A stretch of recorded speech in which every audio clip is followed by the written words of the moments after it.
Let's give another round of applause for the newlyweds here.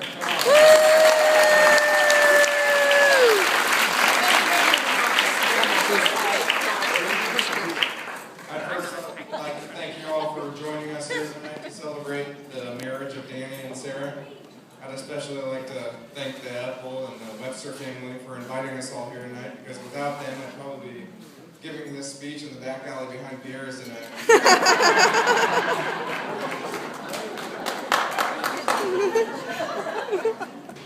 First off, Sarah, you look absolutely stunning tonight.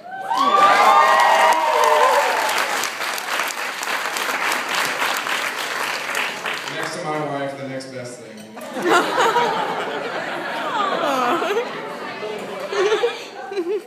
For those of you that don't know who I am, my name is Michael and I'm the best man here tonight. You can just ask my wife about it, she'll tell you all about it. She's sitting right over there. Not me.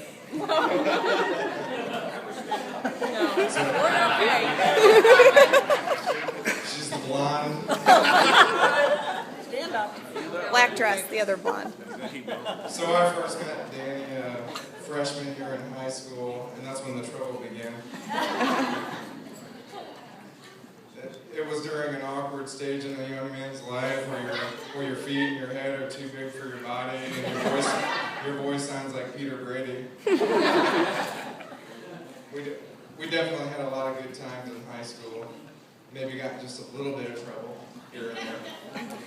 My father or Tom Epple can contest to that because they were the ones that had to come pick us up. It's true. It is true. It was definitely hard to imagine years later us being old and married with kids and such. After high school, we both had this great idea to join the military. I ended up joining the Army, and Dan had to one-up me by joining the Marine Corps. And of course, we have Andy Beers here. He's in the chair force. Excuse me, I'm in the Air Force. Young Bennett over here just enlisted in the Navy.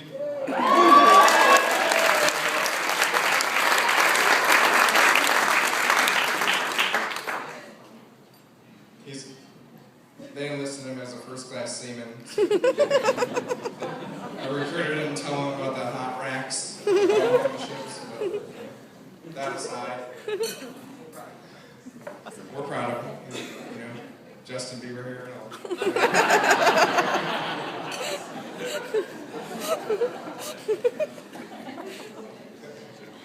I don't know what we were thinking. My first duty station a few months later after basic training was in Songtan, South Korea.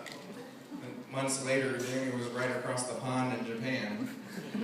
It's a good thing for the Bush administration that we never had the audacity to meet up and paint the town red, because I would have had international incident written all over it.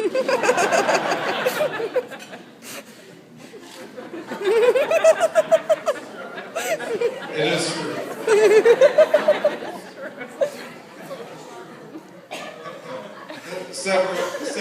Several years later, after the tour of duty was over, me and Dan ended up meeting back here in Fort Wayne on military leave. Dan's next duty station was going to be in Miramar, California, Fightertown, USA. If you're not familiar with it, it was made famous by the filming of Top Gun. So we decided to take a road trip out there. We set a Guinness Book of World Records by driving there in under 26 hours. Of course, we listened to Highway to the Danger Zone the entire way. It's true, we did. I was 21 years old at the time, and Danny was still 20. So we had to set him up with the proper credentials for a night on the town. Barbado Rodriguez, I believe.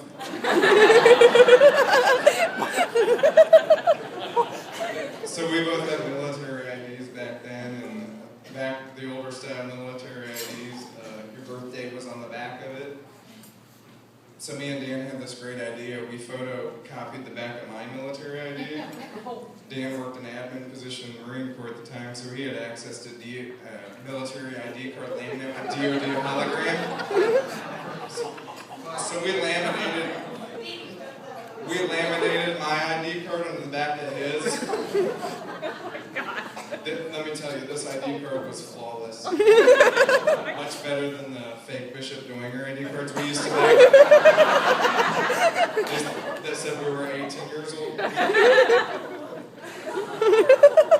What's he We doing? used to use those to do stuff that 16-year-old kids shouldn't do.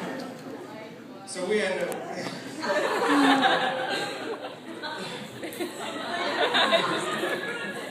So we ended up making our way to a blackjack table throughout the night, and we start running the table, dominating. Pit boss makes his way over, finally, cards us both.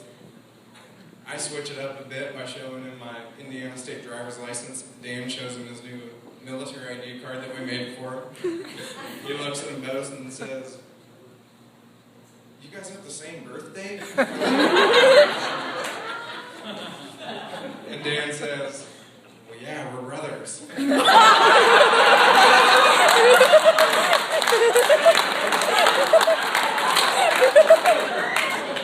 he says, "All right, well, good luck, gentlemen."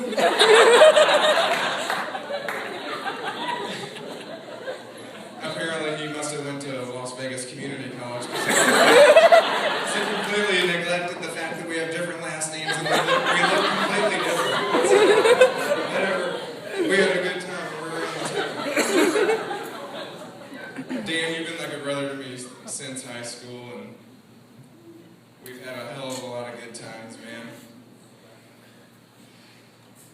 I could go on for hours about the good times we've had. Several years later, I ended up moving to Alabama with my wife, Heidi. We have kids. Me and Dan kept in touch over the years through phone and email.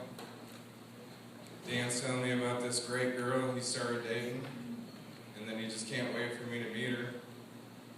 Last fall, I finally moved back to Fort Wayne, and I finally do meet Sarah, and it was obvious that these two were meant to be together. Hell, even Helen Keller could see these two.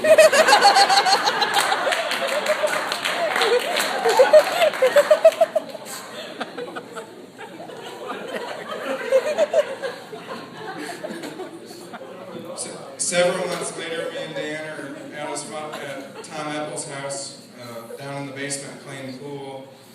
That's when the crazy talk started. Dan starts talking all this stuff about settling down, having kids. And then Dan paused and looked at me and said, "Mike, what do you think about marriage?" And I said, "Dan, you're a great guy, and I'm flattered, but I'm not that kind of guy."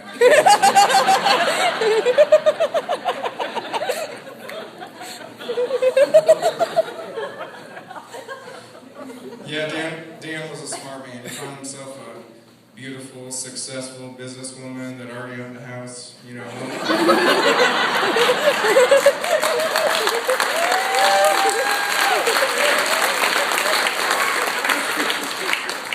One less thing. So I come over to Sarah's house one day, and Dan's out back building a deck behind her house. That's when I knew he was in it for the long haul. So I've been doing this whole marriage thing for about 4 years now. You could just ask the blonde on the other side. I know a thing or two about it already. So Sarah, let me give you a piece of advice. Having a husband is kind of like building a deck. If you lay it right the first time, you can spend the rest of your life walking all over it.